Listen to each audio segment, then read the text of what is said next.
Hi, everyone. I'm Dan Tatton, CEO and co-founder of Seven Movements. I'm here with my co-founder, John Sinclair, and Chief Movement Officer. And welcome to Coach's Corner. Hey, everyone. Great to be back. Yeah, so this is the place where we answer questions from our Seven Movements community. So our community members get an opportunity to send in questions and get them answered by the coaches. And we've been getting a lot of questions, John, so that's quite exciting. So we've had a lot of people doing, creating their wellness plans. And so a lot of the questions today are going to be around some of the habits that they are identifying as necessary to change in order to execute on the goals they've identified in that wellness plan. So, so let's just jump right into it. So the very first question that came in, and there's actually sort of multiple questions in this vein. And I wanted your take on this, John, is when someone's starting a new behavior that they've never done before. So let's just take one, might be healthy eating, eating more vegetables at each meal. Or for us in the exercise world, it might be going from someone who's never, ever picked up a weight or something to start implementing strength training into their life. How do you go about just looking at that? And then how would you advise someone get started? Because I have my thoughts on this, but I'm curious how you go about thinking about this with perhaps clients that come in your door and this is their first time ever. And maybe they're 40 or 50 years old at this point and they haven't done this. Yeah, when obviously creating a habit around movement is not unlike creating a habit around healthier eating, but the application of it's different. You're not going to get sore from eating anything, but you're definitely going to get sore from doing weight training or strength training when you first come in. So there's some residual challenges to doing some strength training if you've never done it before. Just in terms of the movement piece is making sure that we're finding those adequate doses for people. Like more often than not, when we're taught in school, everything's under the model of either bodybuilding or strength and conditioning. And those volumes and the amount of exercise you're doing for people do not work out well. So right. I remember one of my very first clients that I had at World Health in Edmonton was, she was amazing. Her name was Joan Zaborowski, and she's still one of my favorite people that I've ever trained. And, she wanted to lose some weight, but she had arthritis in her knees. And so I was like, well, how am I going to teach her power cleans? Like, right. Like that was what we learned in school. Right. And so you just start to learn over time that, you have to ease people into things. And if you're somebody who's new to exercise, really, it's just, start with just a few exercises a day. That's really what you need to do is like pick a couple exercises that you're going to do and do that a couple times throughout the day, but spread it out. The technical term is cluster sets. So instead of doing 3 sets of 20 repetitions, let's do, one set of 5. Right. Then the second set of 5, then the third set of 5. And you basically get the whole amount of volume done, but you've done it over the whole day as opposed to in that 20 or 30 or 60-minute session that is typical with going to the gym. The other thing that I think is crucial to building a habit, and I've worked in some of the highest end fitness facilities and health clubs all across the world and taught in some big conferences. And the one thing that we fail to talk about, because I think we're already in the presence of trying to serve the people that are in the gyms. That's right. Is that how do you build that environment for somebody to be able to do something, conveniently for them? Like I have my own garage gym now, and it's been the best thing that's ever happened to me because I have less excuses to do exercise. Well, it could be traffic or anything. No, I just have to walk out into the garage and away we go. So building an environment or finding equipment that you're going to find convenient to do it, whether it's at the desk or whether you're at home and it's in your garage. I mean, now there's so many companies that are developing exercise equipment. We have wonderful partners with or relationships with partners that help create discounts for our Seven Movements community that allow them to be able to have something at Access that can create novel activity in shorter doses that just help them ease themselves into it. So the environment is another part of it.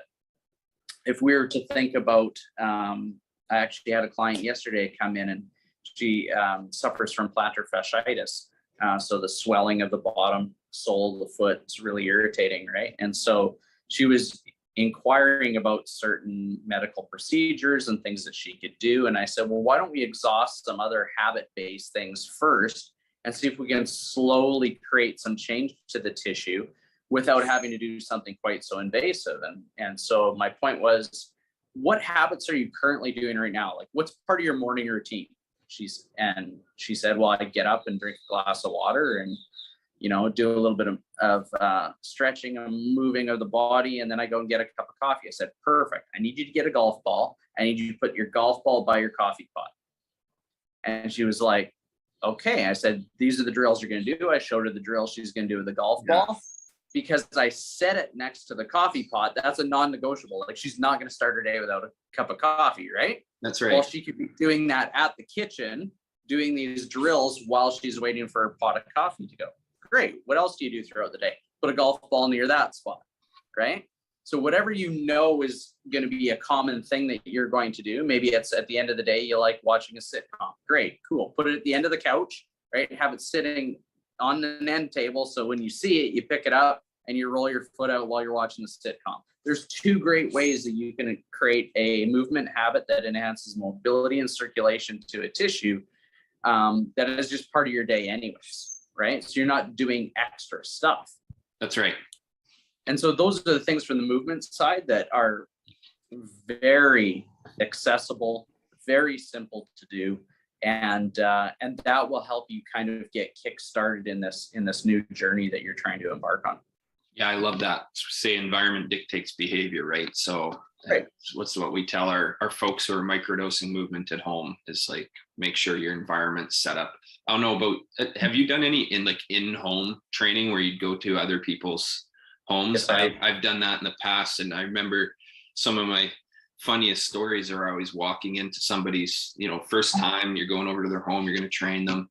You're like, okay, where do you want to train? And then they kind of open that basement door and you look down and it's like this dark kind of stinky basement. And you walk down there and you're like, they have a dumbbell set up in this dark corner and a little exercise bike. And I'm just like, you sure you want to do anything down here? Like, you're not going to want to be down here is my point, right? So like, let's move this into a space in your home where you're going to want to spend some time because unless if you're the hardcore personality, that's where you want to go. Like, right. You're a fan of Rocky Balboa movies. Like, maybe a serial killer. Maybe that's just your vibe. But I love the golf ball thing. That's we might call that like habit stacking, right? Stacking onto a habit that's already ingrained into your life. Drinking coffee, you're going to do that. A lot of people stack a habit onto brushing their teeth because that's happening every day. So take those low-hanging fruit habits that you already have implemented in your day and then just add something onto it. Add just a little piece onto it. So that's a really good piece of advice. And then the other thing that I see a lot of, and I'm sure you see a lot of, is people trying to tackle too many changes all at once. And like, I'm changing everything all at once. And rarely does that work out. It's kind of why we designed our Change in 30 program as one good habit in and one bad habit out. Just from a focus standpoint, it's not that you can't make multiple changes all at the same time, but your focus on one of those habits is really going to make an impact. So that would be you're right. And a lot of times they say, well, it takes you, some people say 30 days to change a habit. Some day say longer. I know the research says at minimum 66. Yeah. So I've always done things by 99 days because I like Gretzky more than Lemieux. So my programs are always driven around, okay, can I stick to something for 99 days? Yeah. Right. And then at least it's ingrained. Yeah. Right. My first big change was when I decided to do heart rate variability testing. Right. And so that requires you to be consistent so that you get a consistent score and then you develop a baseline and then it tells you your tolerance for stress. Yesterday I hit, it's Wednesday today, right? Yeah. Yesterday I hit 2 straight years of never missing a I saw that on your stories. Yeah. 720 days and 30 days. 730 days, yeah. Cool. And so the only reason I was able to make that happen is I have a specific time that I'm doing it at, that I'm consistent with, but also it's the first thing I do in the day, right? Because they want a more readiness, so why not do that when you first get up? And it just becomes something that's now ingrained in my daily routine. So that, I mean, 2 years seems like a long time to do the same thing consistently, but we probably all have a much bigger streak at brushing our teeth in 2 years, I would hope. Hope so. Yeah. Yeah. So that's the key component to it, is find something that you're already going to do it with. Find it during a time of day that you know you can be the most consistent at, and then start building a streak and turn it into a game, right? Like you never want to blow your streak, right? So now I'm pretty much invested into this. I hope the investment company doesn't go under, because I won't know what to do with myself. But yeah, they shut down one day and you're gonna not know how to handle that for sure. Okay, well, let's move right into the next question, because it has to do with this a little bit, what you've been talking about around the exercise bit, because we're getting a lot of questions coming in around exercise and soreness. And because we have a recovery bucket built into our filter, when someone sort of chooses a goal, like what are your recovery habits? But I want you to just give the folks your take on muscle soreness that's created from exercise. Maybe if you haven't exercised for a long time, how much is too much? How do you kind of go about gauging when you should sort of push through a little bit of soreness versus when you should back off, that kind of thing? Yeah, there's so much misguided information around muscle soreness. Like, what is the cause of it? What's happening with it? There's 2 different types of, I think there's metabolic soreness, there's mechanical soreness. Mechanical would be like the muscle tissue, the connective tissue, the joints are sore after some physical stress. And then you have metabolic stress, which is like fatigue and metabolites are left in the system and your body needs to flush them out. So there's 2 different kinds. So if you're doing more cardiovascular exercise, and let's say you decide to go to a spin class and you haven't been there in a really, really long time, you're going to wake up feeling kind of, the next day feeling groggy. Your legs will feel lethargic because you've been spinning on that bike so much. You maybe created some lactic acid buildup during the exercise. Now, lactic acid is not something that remains in your tissues. Let's be absolutely clear about that. Lactic acid does not remain. It gets refiltered and used for energy. So recycled and reused for energy. So what remains is hydrogen ions, so H plus in the tissues, and that creates like this feeling of soreness. So it's generally more that remains that is causing our soreness. So just to be clear, you hear it all the time. Oh, they've got too much lactic acid buildup. That doesn't happen. That's once you walk home. If you go for a walk to your car after the class and you've done a pretty good cool down afterwards, the lactic acid's gone. But what remains is your hydrogen ions that the body needs to buffer and get rid of.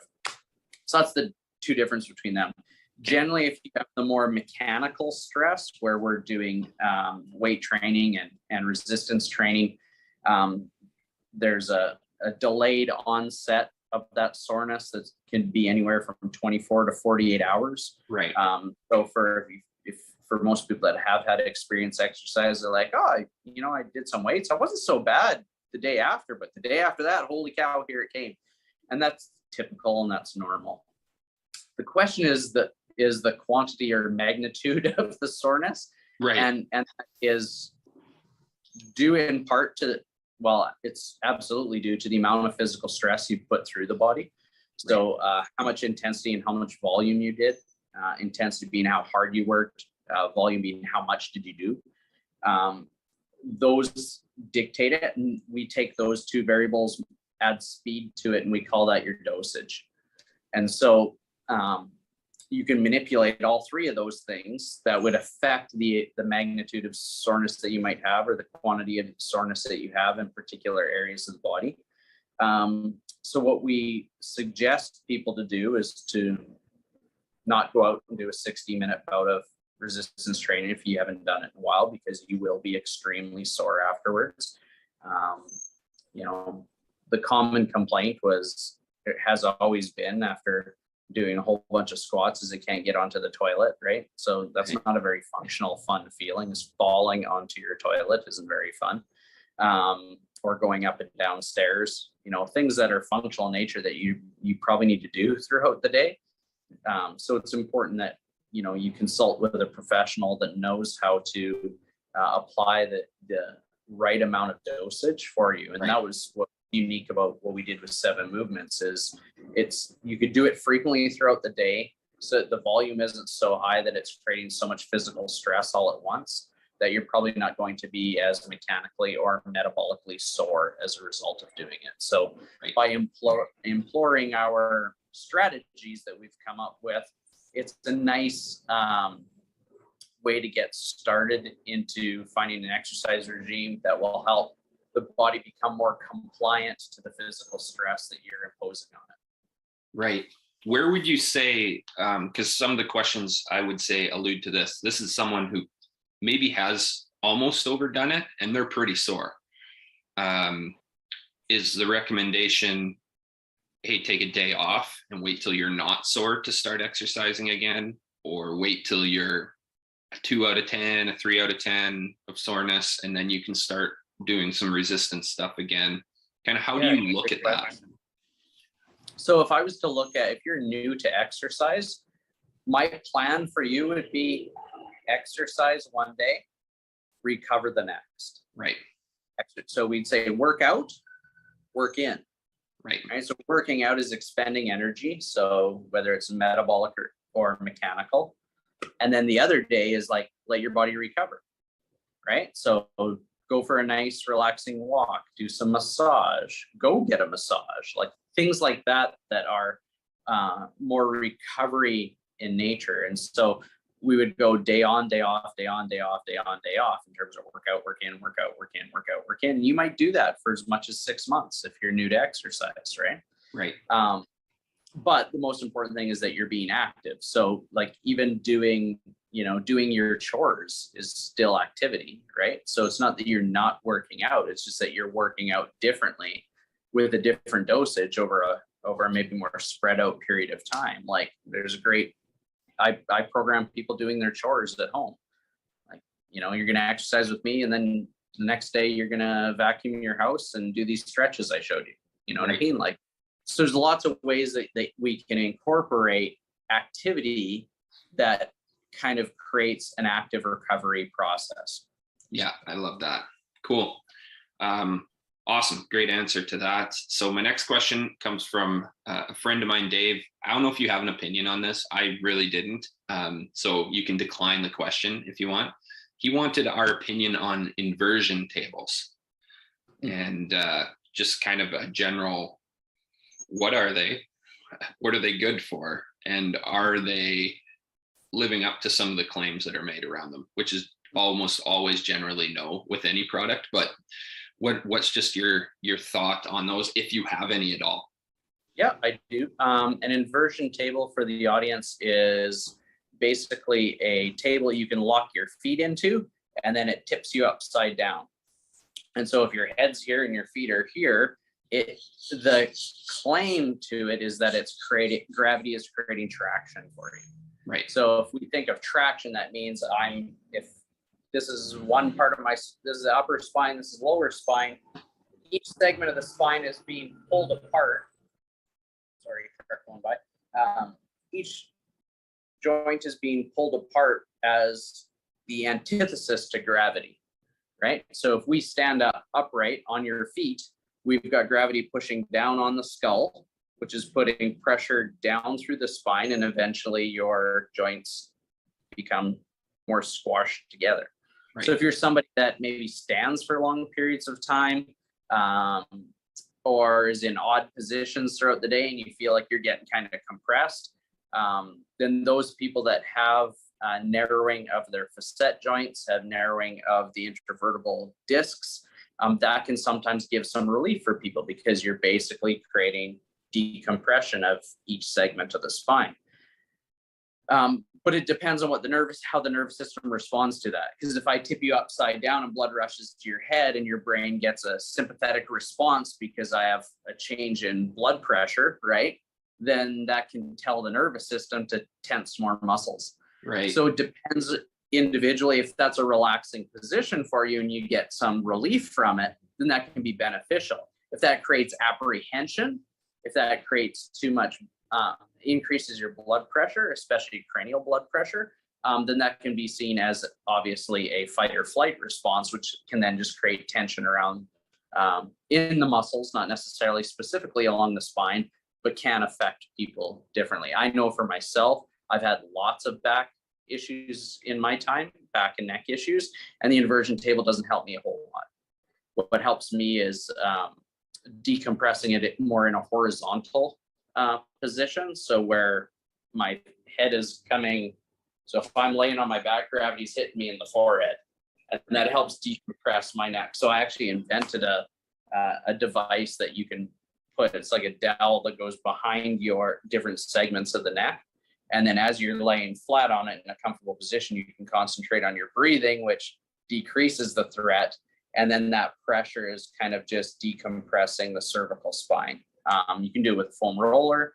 And there's other products that are on the market that do very similar things where they trigger point the back of the neck at the same time as being in a horizontal position rather than vertical upside down position.